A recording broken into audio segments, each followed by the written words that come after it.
할렐루야. 네, 우리가 창세기를 계속해서 이제 보고 있는데 오늘은 11장 있는 내용을 이제 보려고 합니다.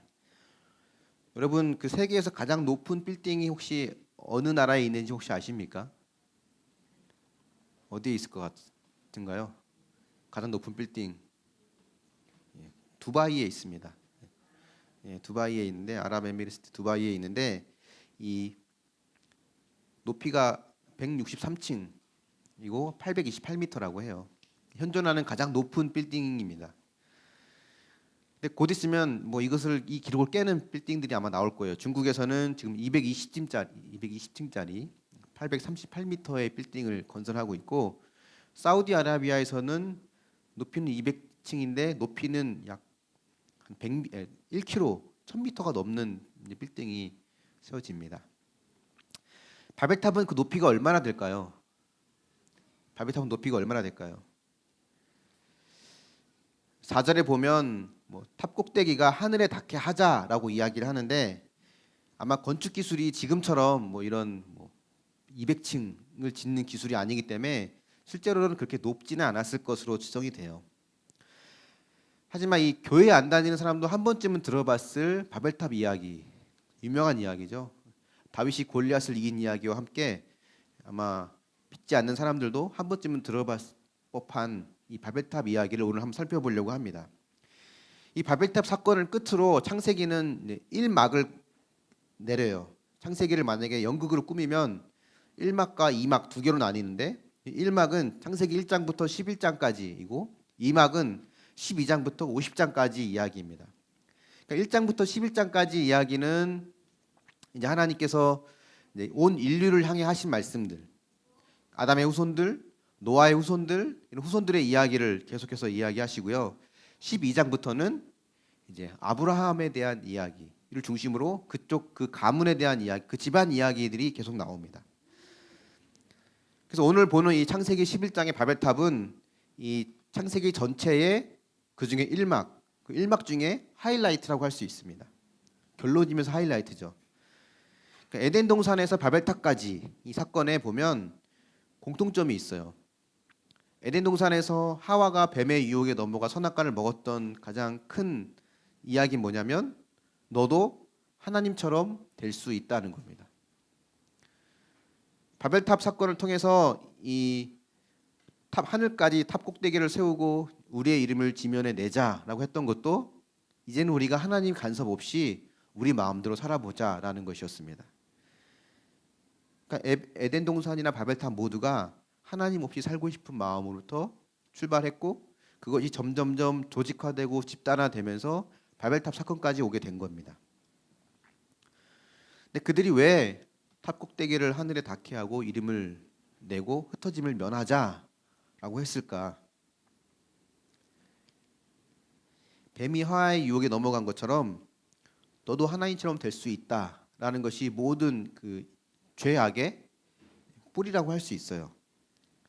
하나님을 찬양하던 천사였던 루시퍼가 하늘에서 이제 하나님의 자리를 차지하려고 했기 때문에 쫓겨난 것이 바로 마귀이고 사탄이잖아요.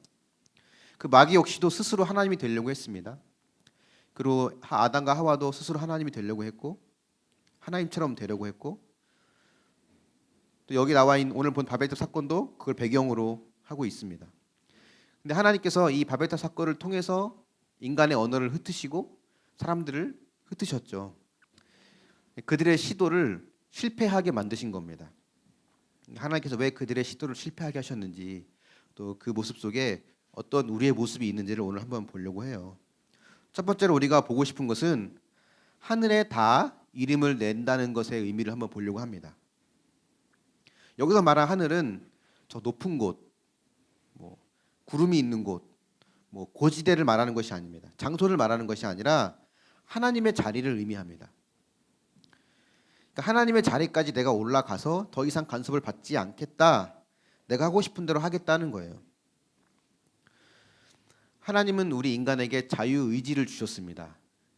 즉 무슨 말이냐면, 스스로 선택하고 결정하고 그런 자신의 능력을 행사할 수 있는 권리를 주신 거예요. 그래서 하나님이 우리에게 원하시는 순종은 이 자유의지를 발동한 이 자유의지를 통한 순종을 하나님이 원하시는 겁니다. 그래서 에덴 동산에다가 선악과를 세우고 그 선악과를 먹지 말라고 하셨던 거는 선악과를 저 손이 닿지 않는 곳에 또 높은 곳에 둬서 닿지 않게 하지 않았던 그 이유는 뭐냐면 선악과를 볼 때마다 하나님께서 나에게 이걸 먹지 말라고 하셨구나. 그걸 깨닫고 또 그걸 깨달은 대로 그가 믿음으로 이제 순종하는 것을 하나님이 원하셨던 거죠. 우리를 리모컨으로 조종되는 로봇이나 세상 속의 새처럼 가둬놓지 않으셨습니다. 하지만 그렇다고 해서 자유의지를 주셨다고 해서 내 마음대로 다 할 수 있느냐? 그것도 아니에요. 우리는 하나님께서 주신 자유, 즉 하나님께서 정해놓으신 그 울타리 안에서 우리는 자유를 누릴 수 있습니다. 하나님이 주신 울타리는 뭐냐면요, 동산나무의 실과를 다 먹을 수 있지만 선악을 알게 하는 나무는 먹지 말라라고 하셨던 것처럼 경계선이 있는 거죠. 하나님이 주신 경계가 늘 있습니다. 요즘처럼 성적으로 타락이 극심한 시대는 없거든요. 얼마나 문란한 시대입니까? 그렇다고 해서 성이 더럽고 문란한 거냐? 성경은 그렇게 이야기하지 않아요. 하나님이 주신 거고 아름다운 거고 심지어는 거룩한 거라고 이야기합니다. 근데 그것이 왜 지저분하고 타락한 것처럼 보여질까? 많은 사람들이 그 테두리를 벗어났기 때문입니다. 하나님이 주신 테두리는 결혼한 남녀 간의 부부라고 하는 테두리 안에서 성을 주셨죠. 결혼을 벗어났다거나 남녀를 벗어난 것은 하나님 보실 때 아름다운 것이 아닙니다. 세상은 이 울타리를 벗어나면 내가 스스로 행복을 추구할 수 있고 행복을 누릴 수 있다라고 이야기하지만 사실 그 끝은 모두가 상처에게 상처와 고통을 주는 비극입니다. 여러분, 왜 돈을 벌려고 하고 왜 결혼을 하려고 하고 왜 성공을 하고 싶어 합니까? 그 자체가 목적이 되는 것은 결국 내가 하늘에 닿아서 내 맘대로 하고 싶은 마음으로부터 나왔기 때문입니다. 저도 제가 왜 목사를 왜 직업으로 삼게 되었을까를 한번 고민을 해봤어요. 저는 목사도 직업이라고 생각을 합니다. 그리고 모든 직업은 다 거룩하다라고 생각을 하거든요. 그러니까 목회를 직업으로 선택하면서 혹시 내가 추구하고 있는 것이 하늘에 닿으려는 것 아닐까? 라고 하는 생각을 하게 돼요. 가끔 그런 두려움을 느낍니다. 가끔 뉴스에 나오는 일부 어떤 목회자들의 잘못된 언행과 행동들이 보일 때마다 그들이 하늘에 닿아서 자기 마음대로 하고 싶어하는 욕구가 나에게도 그대로 있어서 나 역시 그렇게 변질되지 않을까라고 하는 두려움이 저에게도 늘 있습니다. 여러분이 저를 위해서 늘 기도해 주셔야 돼요. 우리 목사님은 절대 그럴 분 아니야라고 생각하지 마시고 그럴 수 있다는 생각에 늘 기도해 주셔야 됩니다. 그러니까 창세기 11장에서 이들이 하늘까지 닿아서 올라가겠다. 그래서 자기 이름을 내겠다라고 한 것은 내가 하나님의 자리를 차지해서 내 인생의 주인이 되고 누구의 간섭도 받지 않고 내 마음대로 하겠다.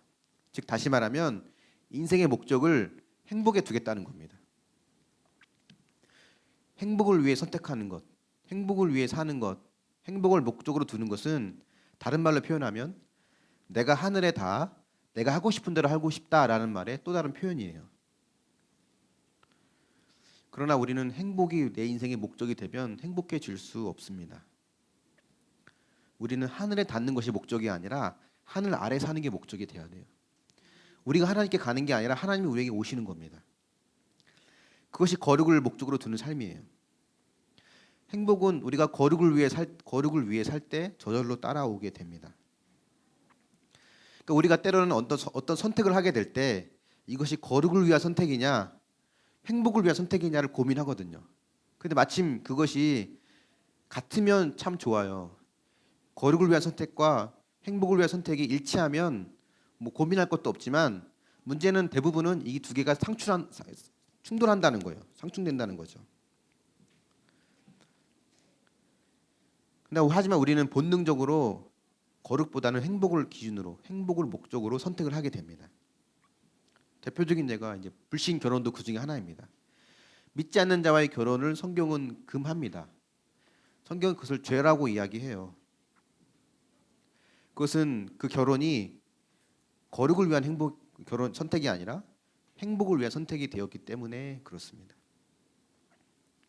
이혼하지 말고 가정을 지켜라. 성경의 가르침은 이혼하지 않는 겁니다. 근데 세상에서는 이혼하면 행복할 거라고 이야기하거든요. 이혼하면 잠시 행복할지도 모르겠습니다. 하지만 거룩을 위해 사는 삶, 그것이 의미하는 것은 말씀대로 되는 삶, 말씀대로 사는 삶이거든요. 그러니까 말씀에는 가정을 지키라고 했으니까 행복을 위해서는 이혼하면 될 것 같지만 거룩을 위해서 가정을 지키는 선택을 하는 겁니다. 이 외에도 수많은 환경 속에서 내 삶에 충돌이 일어나요.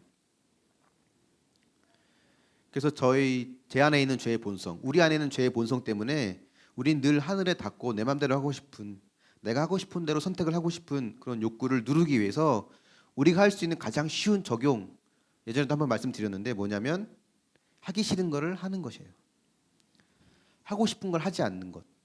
일단 이게 가장 쉬운 적용인 것 같습니다. 대부분 이렇게 적용하면 10중 8구는 제대로 적용한 것 같아요.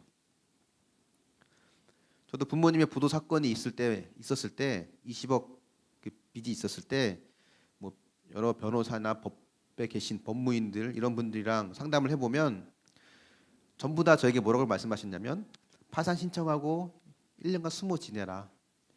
그러면 부모님이 직업이 따로 있지 않으시고 연로하시기 때문에 20억의 빚은 탕감될 것이다. 또 파산 신청이 들어가면 빚 독촉을 받을 수 없대요. 저한테도 빚 독촉이 많이 왔거든요. 보증은 아니지만 비상 연락망을 또 더 제 번호를 다 주셨더라고요 부모님이. 다른 번호 줘도 되는데 그걸 고지고대로 제 번호를 주셔가지고 온갖 TV에 나오는 리드코프, 러시안 캐시부터 해서 온갖 대부업체에서 다 전화가 왔거든요. 그런 전화 안 받고 편하게 살려면 파산 신청하고 숨어 지내면 되는데 행복하려면 그렇게 하면 될 것 같았어요. 근데 말씀대로 사는 게 거룩이잖아요. 말씀대로 되는 게 거룩이고 말씀대로라면 빚은 갚아야 되거든요. 빚은 안 지는 게 제일 좋지만 빚이 있으면 빚을 갚아야 됩니다. 그래서 내 내면의 본능은 쉽게 해결하자였지만 말씀대로 되기 위해서, 말씀대로 살기 위해서 내가 원하는 것을 하지 않는 적용을 했던 기억이 납니다. 여러분의 결정은 행복을 위한 결정입니까? 아니면 거룩을 위한, 즉 말씀대로 되고 말씀대로 사는 삶을 위한 결정입니까? 여러분이 자녀들을 위해 기도할 때 그 기도는 자녀들이 하늘에 다 이름을 내는 것이 여러분의 기도 제목입니까? 아니면 하늘 아래 순종하기를 기도하고 있습니까? 하나님의 간섭 없이 내 마음대로 하면 행복할 수 있다는 세상의 속삭임에 마음이 흔들리진 않습니까?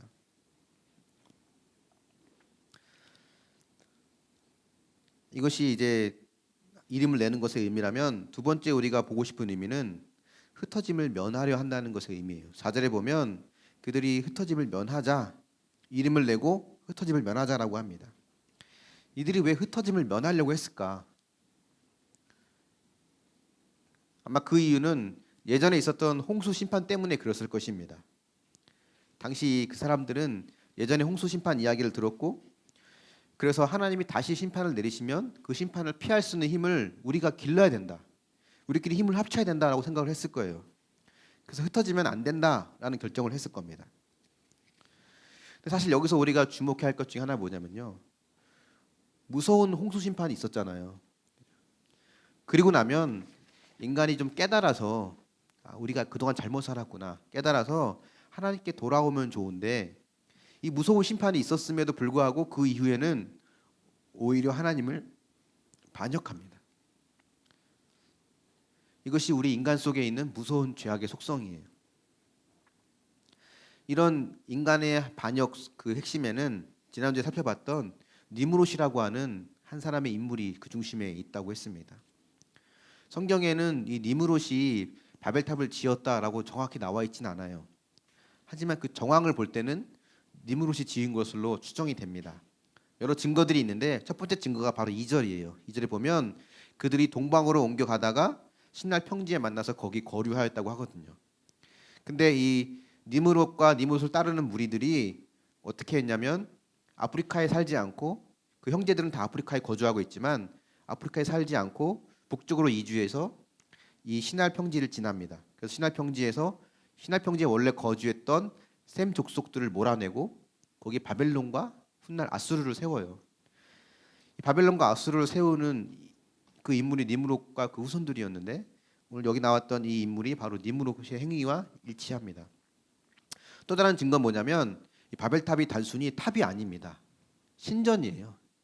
꼭대기에서 신께 제사를 드리는 신전입니다. 이 당시 바벨론의 신으로 마루둑이라고 하는 신이 있었는데 그 신이 니므롯이라고 말씀을 드렸잖아요, 지난주에. 그러니까 바벨론이 이 니므롯이 시도한 건 뭐였냐면 탑을 세워서 그 탑 꼭대기에서 자신을 신격화하고 자신에게 제사를 드리게 만드는 그 첫 번째 행위가 이 바벨탑 사건인데 이것을 아마 이 니므롯이 했을 거라는 겁니다. 그 외에도 뭐 탈무드라든가 여러 유대 기독들을 보면 이 니므롯이 바벨론을 지었다라고 이야기합니다. 근데 이 니므롯이 바벨론을 지은 걸로 끝이지 않고 문제는 뭐냐면 지금 우리가 살고 있는 이 시대에 오늘날에도 이 바벨탑은 계속해서 지어지고 있다는 겁니다. 하나님을 반역하는 인간의 시도는 늘 계속되어 왔어요. 역사 이래로. 어느 책에 보니까 이런 말도 있더라고요.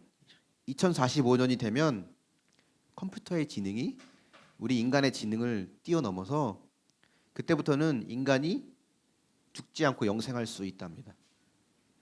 그 근거 뭐냐면 사람이 죽는 이유는 병이 들고 노안이 들어서 죽는 건데 컴퓨터가 이 인간이 해결하지 못한 이 문제를 그때는 해결한다는 거예요. 그러면 그때 되면 인간이 죽지 않을 수 있다라고 이야기를 합니다. 우리가 알다시피 바벨탑의 사건은 실패했잖아요. 그것처럼 인간의 시도는 결국은 실패합니다. 요즘 우리가 레위기를 묵상하고 있습니다. 그죠? 레위기 본문이 어저께 끝이 났어요. 이거 좀 꺼주세요. 네. 본문이 어저께 끝이 났어요. 레위기 하면 제일 먼저 떠오르는 게 뭐가 있죠? 보통 레위기에서 떠오르는 게 뭐가 있습니까? 피, 제물, 제사 뭐 이런 게 떠오르잖아요. 피, 제물, 제사 이런 것들. 피, 제물, 제사가 의미하는 게 뭐냐면 죽음이에요. 죽음. 흠 없는 제물의 죽음이 나오죠. 원래 내가 죽었어야 될 죽음이었는데 흠이 없는 제물이 죽고 또 그 죽음이 의미하는 건 뭐냐면 훗날 영원한 제물이 될 예수 그리스도. 내가 죽어야 하지만 영원한 제물이 되어 주시는 예수 그리스도를 나타내는 것이 바로 이 레위기에 나오는 죽음입니다. 그러니까 레위기 주제가 거룩이라고 했잖아요. 그러니까 다 쉽게 말하면 뭐냐면 잘 죽어야 거룩해진다는 거예요. 거룩해지는 방법은 잘 죽는 겁니다. 내가 하나님의 자리에 오르고 싶은 욕망, 내 이름을 내고 싶은 욕망, 니므롯처럼 바벨탑을 세우면서 내 마음대로 살고 싶은 욕망, 여전히 내 마음속에 자리 잡고 있는 음란과 정욕과 거짓과 교만, 결국 이것을 죽이는 게 잘 죽는 게 거룩해지는 거예요. 근데 우리는 죽지 못해요. 늘 부활하거든요. 죽였지만 3일 만에 부활하는 게 우리의 죄의 습성입니다. 그래서 죽지 못하는 나를 대신해서 예수 그리스도께서 대신 죽어주신 겁니다. 예수를 믿는다는 것, 그게 무슨 의미냐? 그의 죽음이 나의 죽음이라는 것을 인정하는 겁니다. 그의 부활이 나의 부활이라는 것을 인정하는 거죠. 그래서 바울처럼 내가 그리스도와 함께 십자가에 못 박혔나니 그런즉 이제는 내가 산 것이 아니고 오직 내 안에 그리스도께서 사신 것이다 라는 것을 받아들이는 것이 그것이 믿음인 겁니다. 여러분에게는 아직 죽지 못한 죄와 습관이 뭐가 있나요? 늘 3일 만에 부활하는 나의 죄의 습성은 뭐가 있습니까?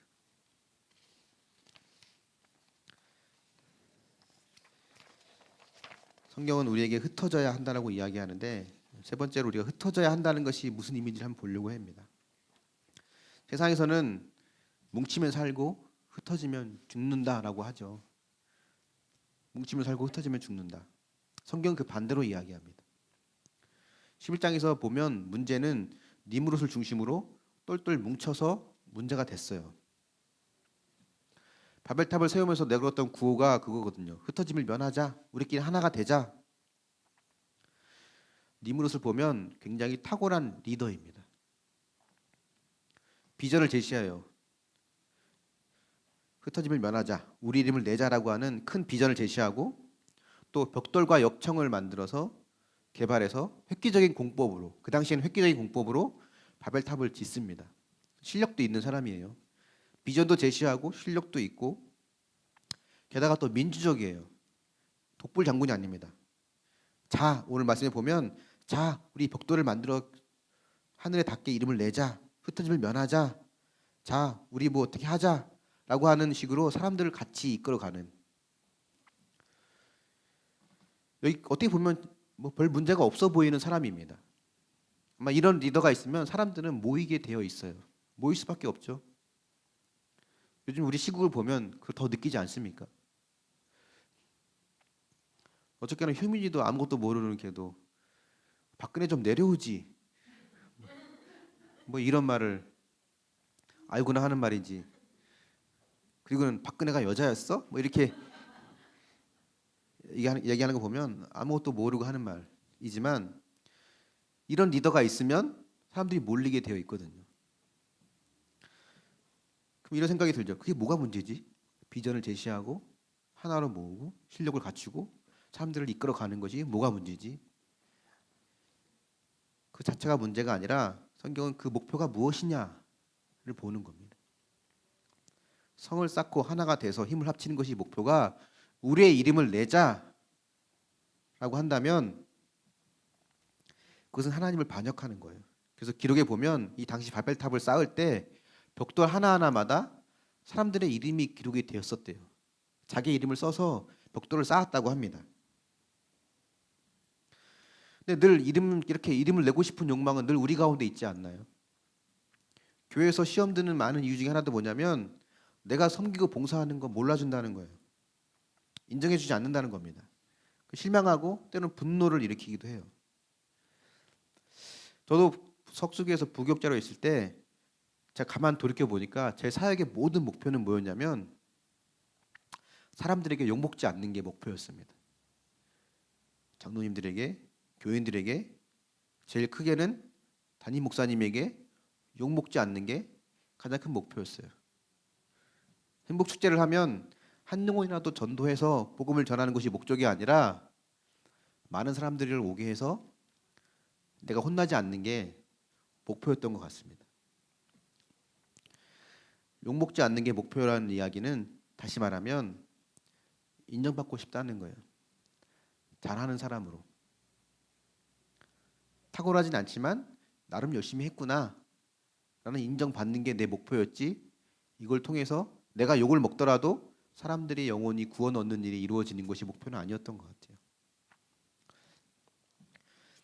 교회를 개척하고 시간이 지나면서 또 제 안에 이런 욕구들이 또 있는 것을 또 보게 됩니다. 이렇게 지원을 받고 개척을 하고 나니까 시간이 지나면서 빨리 부흥해서 잘한다는 이야기를 들어야 되는 거 아닌가? 그러니까 가장 큰 목적은 내 이름을 내는 것, 그러니까 잘한다는 이야기를 듣는 게 나의 목표가 되지 않을까? 그런 목표가 자꾸 되려고 하는 제 안에 있는 그런 마음을 또 보게 돼요. 하나님은 아담에게도 노아에게도 실력을 키워서 잘하라고 말씀하지 않으셨습니다. 생육하고 번성하여 충만하라고 하셨죠. 근데 이 생육하고 번성하여 충만하라는 이 명령은 흩어져야 가능합니다. 세상에는 돈과 권력 앞에 하나가 되라고 하지만 우리는 복음을 위해 흩어져야 돼요. 근데 우리가 흩어져야 함에도 불구하고 흩어지지 않을 때 하나님은 강제로 흩어버리시더라고요. 바벨탑 사건이 그랬고 사도행전에도 보면 예수님은 부활하시면서 예루살렘과 온 유대와 사마리아와 땅끝까지 이르러 내 증인이 되라 하셨지만 그 당시 초대 교회인들은 유대인들에게만 복음을 전하고 흩어지지 않았습니다. 그러자 하나님은 스데반의 순교를 통해서 교회들을 흩으셨어요. 예루살렘 교회가 유대인에게만 복음을 전하니까 안디옥 교회를 통해서 바울과 바나바를 세워 복음이 흩어지게 만드셨습니다. 예수님이 요한복음 17장에서 제자들을 위해 기도하실 때에도 제자들을 세상으로부터 보호해달라고, 세상에 물들지 않게 이들을 꽁꽁 보호해달라고 말씀하신 것이 아니라 아버지께서 나를 세상에 보내신 것처럼 나도 세상에 이들을 보낸다고, 이들 흩은다고 하나님 말씀하신 겁니다. 세상에서 흩어지되 거룩하게 흩어지게 해지기를, 빛과 소금으로 흩어지기를 주님은 기도하셨다는 거예요. 우리는 흩어져야 됩니다. 사명이 있는 자는 흩어져서 사명을 감당해야 돼요. 흩어지지 않으면 하나님 강제로 흩으십니다. 흩어짐의 의미는 또 이것만 있는 것이 아니에요. 바벨탑을 짓는 사건 속에, 현장 속에 하나님이 오시죠. 직접 오십니다. 언어를 혼잡하게 하셔서 흩어지게 만드십니다. 만약에 바벨탑을 중지시킨 것이 목적이었다면 하나님의 방법은 또 다른 방법이 있었을 거예요. 이미 세워진 바벨탑을 허물어 버린다든지, 아니면 니무롯과 같은 그런 인물을 데려가시면 돼요. 리더가 없으면 흩어지거든요. 일이 진행이 안 됩니다. 하지만 하나님은 바벨론의 사건을 멈추는, 바벨탑의 건설을 멈추는 것만이 목적이 아니라 이들을 널리 흩어버리는 게 목적이었기 때문에 언어를 그들에게 흩어버리십니다. 이 흩어짐의 사건을 통해서 이들은 다시금 하나님 앞에 나올 수 있는 기회를 얻게 돼요. 이들이 만약에 흩어지지 않고 끝까지 바벨탑을 완공해서 거기서 그들이 살았더라면 그들은 아마 영원히 하나님과 멀어져서 영원한 심판대 앞에 설 수밖에 없었을 것입니다. 하지만 하나님은 언어를 통해 그들을 흩으셔서 그들로 하여금 다시금 하나님을 만날 수 있는 기회가 그들에게 허락이 됐다는 겁니다. 하나님은 우리로 하여금 하나님을 만나게 하기 위해서 우리에게 흩어짐의 사건을 허락하실 때가 있습니다. 이 흩어지는 사건은 나와 내 자녀에게만, 내 가족에게만 늘 관심이 가졌던 나의 시야가 이제는 하나님께로 시야를 돌리게 하고, 또 이 영적 육적인 흩어짐을 통하여서 내 안에 진정한 생육과 번성이 이루어진다는 겁니다. 이 흩어짐의 사건을 통해서 우리가 예배를 사모하게 되고 구원의 눈을 뜨게 되고 천국의 소망을 가진다면 그건 축복이지 않겠습니까? 지난주에 설교 때 잠깐 말씀드렸던 그 아기 이야기 기억나시죠? 그 아기가 이제 하늘나라로 지난주에 이제 갔어요. 저는 내심 걱정을 많이 했는데 장례를 다녀온 사람들의 이야기를 들어보면 그래도 엄마가 또 이걸 통해서, 아기를 통해서 천국에 대한 소망, 천국 가서 만나야겠다라고 하는 소망, 아빠랑 함께 천국 가서 만나야겠다라고 하는 천국에 대한 소망이 있게 됨을 감사한다라는 고백을 했다는 이야기를 듣고, 물론 그 마음이 괴롭고 힘들겠지만 이 흩어짐의 사건을 통해서 다시금 천국에 대한 소망을 누리게 됐다면, 그 아이가 그 역할을 하고 하나님께 갔다면 인간적으로는 괴롭고 흩어짐의 사건이 힘들지만 하나님이 그 사건을 주신 이유는 이걸 통해서 그 가정의 구원을 이루기 위한 사건이었다는 것을 우리가 보게 되고, 그렇다면 그것이 그 가정에게는 비극이 아니라 하나님의 또 다른 은혜에 한 발자국 나가는 그런 밑거름이 된다는 것을 우리는 또 보게 되죠. 우리 삶 가운데 있는 흩어짐의 일들이 있습니다. 여러분이 삶 가운데 경험한 흩어지는 사건은 무엇이 있었나요? 그 사건을 통해서 여러분의 삶 가운데 가장 크게 변화된 것은 무엇이 있습니까? 나의 거룩을 위해 하나님께서 때로는 흩어지는 사건을 우리에게 주실 수도 있습니다. 말씀의 결론을 맺고 싶은데요. 모든 것이 잘 돼갈 때, 승승장구할 때 이들은 주님을 부르지 않았습니다. 결국은 하나님 없이 살려고 했기 때문에 하나님은 그들의 언어를 혼잡하게 하셨습니다. 지금 전 세계에 3천여 종의 언어가 있대요. 근데 이 3천여 종의 언어가 언제 하나가 되고 서로 언어가 통하지 않았던 것이 언제 통하게 됐냐면 바로 오순절 때 가능했습니다. 오순절 성령이 임하니까 혼잡했던 언어가 하나가 됐습니다. 언어가 달라도 그 안에 예수 그리스도가 들어가니까 말이 통하는 거예요. 하나가 될 수 있습니다. 하나가 되는 게 다 나쁜 게 아니에요. 하나가 될 때가 있죠. 흩어져야 할 때가 있고. 하지만 흩어지든 하나가 되든 그 목적은 우리가 하나님 없이 살고 우리의 이름을 내는 것이 목적이 아니라 하나님 말씀대로 사는 것이 목적이 돼야 됩니다. 예수 그리스도가 없으면 부부간에도 통하지 않습니다. 부모와 자식 간도 통하지 않아요. 가장 친한 친구도 수십 년을 같이 지내온 친한 친구를 할지라도 그 안에 예수 그리스도가 없으면 통하지 않습니다. 하나님은 우리를 흩으시는 사건을 통해서 우리로 하여금 주님의 이름을 부르게 하시고 그것으로 인해서 우리의 목적이 성공과 돈, 행복이 아니라 하나님이 우리의 목적이 되게 하는 그런 은혜가 저와 여러분의 삶 가운데 있기를 예수님의 이름으로 축원합니다. 아멘.